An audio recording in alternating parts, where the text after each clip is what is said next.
The kitchen still smelled like Sunday pot roast, but the familiar comfort of family dinner had turned sour. I sat at the oak table where we'd shared meals for 28 years, watching my mother's perfectly manicured nails drum against her wine glass. My father's silence was heavy, expectant. And my brother Michael, well, he just looked smug. "Sarah," Mom began, using that tone she reserved for what she called difficult conversations. "We need to discuss your house situation." My house situation, as if the 3-bedroom Victorian I'd bought after 5 years of saving every penny from my consulting job was somehow a problem that needed solving. "What about it?" I kept my voice neutral, though I already knew where this was heading. The whispered phone calls, the family meetings I wasn't invited to, Michael's sudden interest in my neighborhood. "Your brother's getting married," Dad finally spoke up. "He and Emma need somewhere to start their life together. Something established." I took a slow sip of water, letting the ice clink against my teeth. "They can't afford their own place." "Don't be difficult," Mom snapped. "Emma's family is very particular about appearances. They expect certain standards." Of course they did. Emma came from old money, the kind that looked down on Michael's middle-class background. Our family's desperate attempts to impress her parents had been almost painful to watch. "And my house meets these standards?" I asked. "It's in the right neighborhood," Michael chimed in. "Good schools nearby for when we have kids. Plus, you're just one person. You don't need all that space." Just one person. Like my worth was somehow diminished by my single status. "I bought that house myself," I reminded them. "Every penny of the down payment, every mortgage payment, that was my money." "And we're offering to compensate you," Dad said, pulling out a folder. "We've had it appraised. We'll pay you what you put into it." I opened the folder. The number they were offering was barely 2/3 of the current market value. "This is significantly under." "It's a family matter, Sarah," Mom cut in. "We're not trying to make a profit here. We're trying to help your brother start his life." "And what about my life?" I asked quietly. Michael rolled his eyes. "Come on, sis. You can always buy another place. Maybe something more appropriate for your situation." The way he said situation made my skin crawl. Like being single and successful was some kind of character flaw. "I'm not selling my house," I said firmly, closing the folder. The silence that followed was deafening. Mom's fingers stopped their drumming. Dad's jaw tightened. Michael's smug smile faltered slightly. "Sarah," Mom's voice had turned cold. "This isn't a request. Your brother needs the house more than you do. Sign it over, or don't bother coming back to this family." I stood up slowly, smoothing my skirt. "I see." "Don't be dramatic," Dad sighed. "We're trying to do what's best for everyone. Everyone, except me." I picked up my purse, tucking the insulting offer inside. "I'll think about it." "There's nothing to think about," Michael said. "Emma's already planning the renovations." That stopped me. "You showed her my house?" "We took a tour last week," Mom admitted. "While you were at work." They'd been in my house, without my knowledge, without my permission, planning to take it from me before they'd even had this conversation. "I need to go," I said, my voice steady despite the rage building in my chest. "Sarah," Mom called as I reached the door. "Don't make this difficult. Family means sacrifice." I turned back one last time, taking in the scene. The family dinner I'd never be invited to again if I didn't comply. The parents who saw me as nothing more than a resource for my brother's happiness. The brother who'd never worked for anything in his life. "You're right," I said softly. Family does mean sacrifice. I walked out into the cool evening air, my heels clicking against the sidewalk. In my car, I finally let out the breath I'd been holding. My hands shook slightly as I pulled out my phone and dialed a number I'd been saving for just such an occasion. Marcus, it's Sarah Reynolds. Remember that conversation we had about property investment? I'm ready to move forward. Yes, all of it. And I need it done by morning. I started the engine, watching the lights go on in my parents' living room. They probably thought I was having some kind of emotional breakdown in the driveway. They probably expected me to cave by morning, to come crawling back with signed papers and apologies. They had no idea what I'd been building while they were busy planning my brother's perfect life. No idea that I'd spent the last 3 years quietly buying up properties through a holding company. No idea that I owned half the commercial real estate in their precious neighborhood. And certainly no idea that this morning, while they were planning their ambush over coffee, I'd finalized the purchase of the company that owned their mortgage. Tomorrow, they'd learn what real sacrifice looked like. Tomorrow, they'd discover exactly who they tried to bully. But tonight I would go home to my beautiful Victorian, pour myself a glass of wine, and prepare for the storm I was about to unleash. My phone buzzed. A text from Michael. Don't make this harder than it needs to be. Just sign the papers. I smiled, typing back. You're right. Family means sacrifice. See you tomorrow. Then I turned off my phone, pulled into my driveway, and walked into the house they thought they could take from me. The antique chandelier I'd restored myself cast a warm glow over the hardwood floors. The kitchen where I'd hosted dinner parties gleamed with modern appliances. Every corner held memories of my hard work, my independence. Over my dead body, I whispered to the empty rooms. Tomorrow couldn't come soon enough. Morning arrived with a kind of crisp clarity that only comes before life-changing moments. I dressed with precision. Charcoal gray suit, pearl earrings, hair swept back in a professional knot. Power dressing for power moods. My phone had exploded overnight. 15 missed calls from Mom, 12 from Dad, countless texts from Michael ranging from demanding to pleading. I ignored them all as I made coffee in my soon-to-be infamous kitchen. At exactly 8:30 a.m., my doorbell rang. Right on time. I murmured, opening the door to find Marcus waiting with a leather briefcase. Everything's ready, he said, following me to the dining room. The paperwork was filed first thing this morning. You now officially own Highland Property Management. I smiled, spreading the documents across my antique table. And the notices? Being delivered as we speak. He checked his watch. Should hit your parents' mailbox in about 10 minutes. As if on cue, my phone buzzed again. Michael calling for the 16th time. I finally answered, putting it on speaker. Sarah, where are you? Mom and Dad are freaking out. We need to finish this house thing today. Actually, I replied calmly, I'm at home, in my house, where I'll be staying. Don't be ridiculous, he snapped. We had a deal. No, Michael, you had a plan. I never agreed to anything. He started to respond, but I heard commotion in the background. Mom's voice, shrill with panic. Michael, get over here now. What's going on? He demanded. Why don't you go find out? I suggested.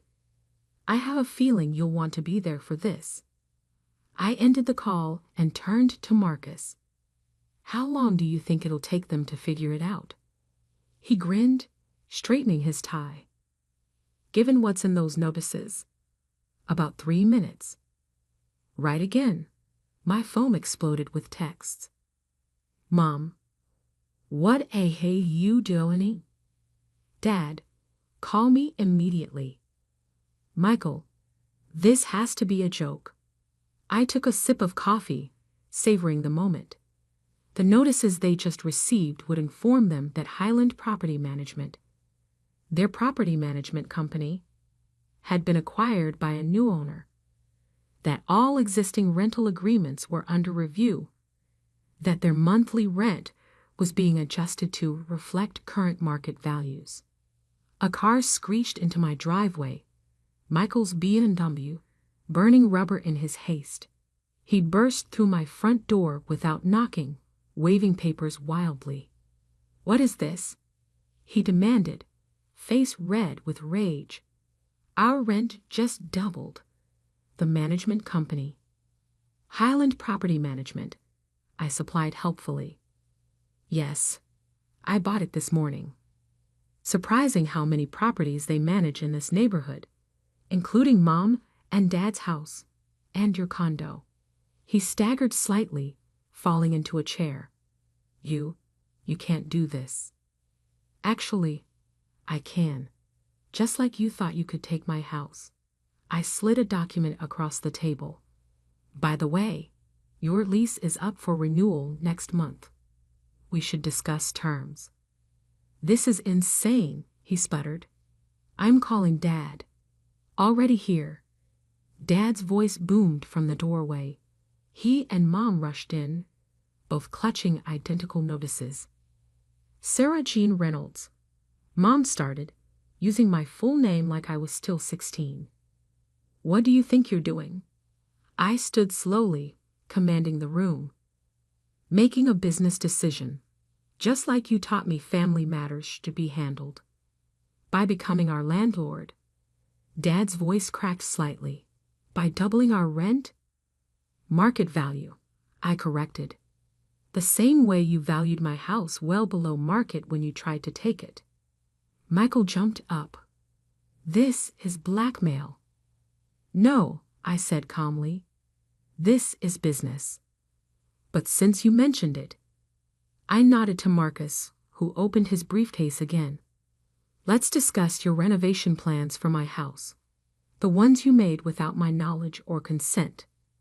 Mom's face paled. How did you? I have excellent sources. I spread out photos on the table. Emma and Michael touring my house, measuring rooms, discussing changes with a contractor. Breaking and entering is still illegal, last I checked, even for family. We had a key, Michael protested. For emergencies, I reminded him. Not for planning how to take my property. Dad stepped forward, his businessman mask finally sliding into place. What do you want? Simple. I handed him a new folder. Inside, you'll find 3 documents. First, a formal acknowledgement that my house is not up for discussion. Ever. Second, new lease agreements for all your properties at current market rates. And third, a family contract establishing clear boundaries about financial decisions. And if we refuse. Mom's voice was ice cold. I smiled. Then you'll need to find new places to live. I hear the next neighborhood over is lovely, though it might not meet Emma's family's standards. Michael lunged forward, but Marcus stepped smoothly between us. I wouldn't, he advised quietly. Assault charges would look bad on those country club applications. The room fell silent except for the ticking of the grandfather clock, another piece they'd probably planned to claim for Michael's new life. You're destroying this family, Mom whispered. No, I corrected. I'm teaching it about consequences and respect. Sign the papers, and we can all move forward. Refuse, and you can start packing. Dad picked up a pen, his hand shaking slightly. We don't have a choice, do we? There's always a choice, I said softly. Just like I had a choice last night when you tried to bully me out of my home. I chose to fight back. One by one they signed. Michael laughed, his signature an angry scrawl across the paper. "Get out," I said quietly. "All of you. And don't ever try to take what's mine again." They left in silence, the weight of their defeat heavy in the air. As the door closed behind them, Marcus whistled low. "Remind me never to cross you," he said, gathering the signed papers. I sank into my favorite armchair, the one Emma had planned to throw out during her renovations. They never saw me coming. What now? I looked around my beautiful home, my hard-earned, fiercely protected sanctuary. Now we wait for phase 2, because this wasn't just about keeping my house. This was about teaching them a lesson they'd never forget, and it was far from over. The fallout was spectacular and immediate. Within hours, the family grapevine was buzzing. Aunt Patricia called to express her concern about my mental state. Cousin Jennifer posted a vague Facebook status about greed destroying families. Emma's mother apparently had a fainting spell when she learned her future daughter-in-law would be living in a common rental. I ignored them all, focusing instead on the next phase of my plan. A week after the confrontation, I sat in my home office reviewing documents when my assistant, Kate, knocked. "The audit reports are in," she announced, placing a thick folder on my desk. "You're going to want to see this." I opened the folder, scanning the contents. Everything I'd suspected about my family's financial dealings was there in black and white. Years of tax discrepancies, questionable property transfers, and most importantly, evidence that my parents had been skimming from my trust fund, the one my grandmother had left specifically to me, for years to support Michael's failing business ventures.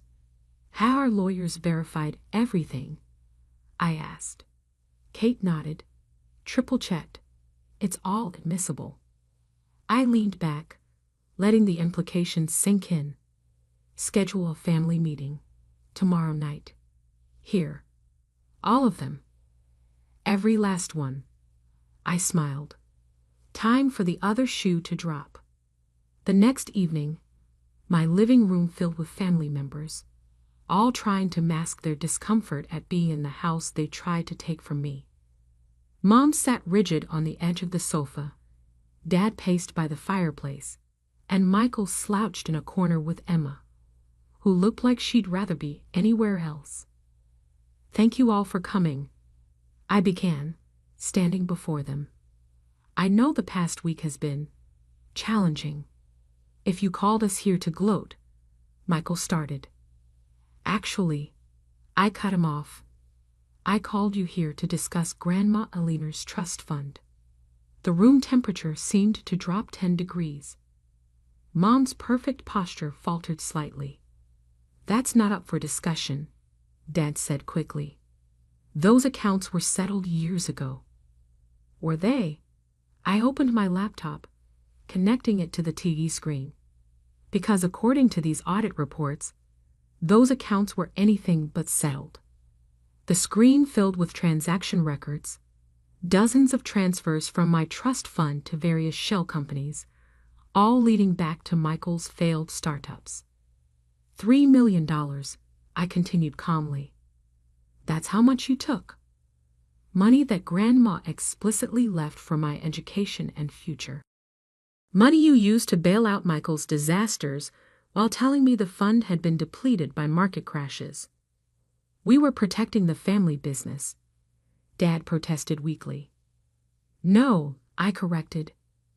"You were protecting your golden child, at my expense, again." Emma stood abruptly. "I think I should leave." "Stay," I commanded. "You should hear this too. After all, you're marrying into this mess." I clicked to the next screen. A detailed timeline of Michael's business failures and the corresponding cover-ups. 7 failed ventures in 5 years, I narrated. Each one funded with stolen money. Money that was legally mine. It wasn't stealing, Mom interjected. We were redistributing family resources. Save it, I cut her off. I've already spoken with the estate lawyers.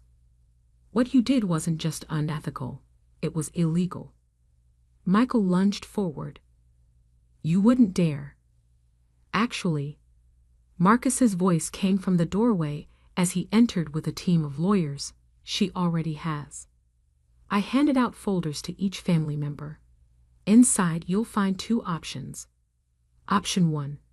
You repay every penny taken from my trust fund, with interest, and sign new agreements acknowledging your misconduct. Option 2. I press charges for fraud and embezzlement.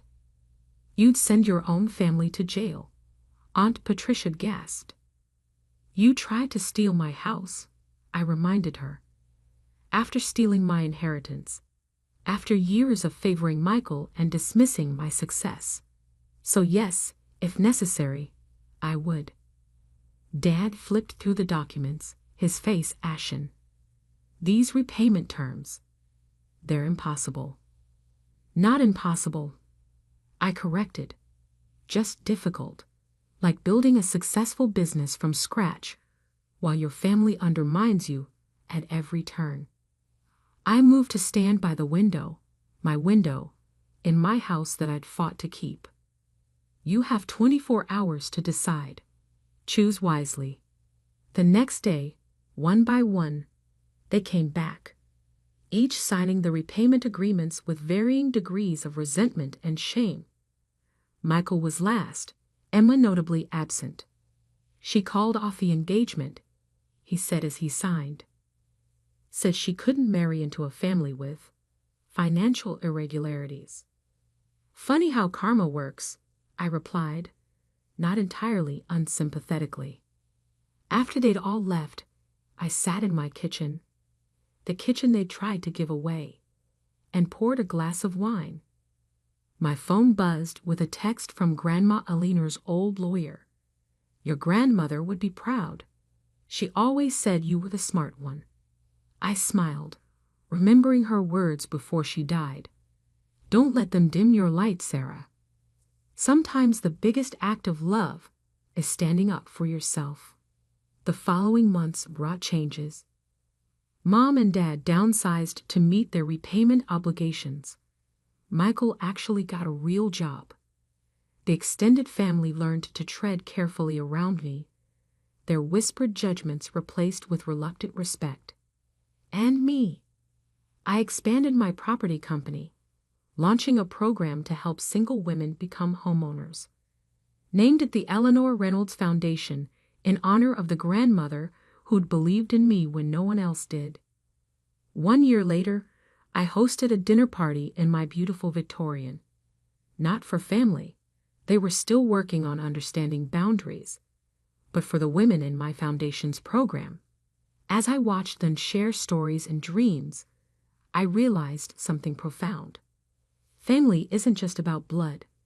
Sometimes it's about finding people who respect your worth, who celebrate your success instead of trying to steal it.